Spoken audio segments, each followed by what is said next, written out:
খবর পড়ছি উগান্ডার পেছন থেকে। আমি নামুল, নতুন টিভির পক্ষ থেকে। প্রথমে সংবাদ শিরোনাম। এদিকে অতি তাপমাত্রায় জ্বরে ভুগছেন পানি।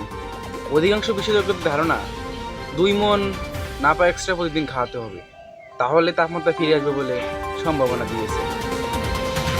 অতি তাপদাহী এবার বাংলাদেশের সর্বোচ্চ তাপমাত্রা রেকর্ড হলো 45.7।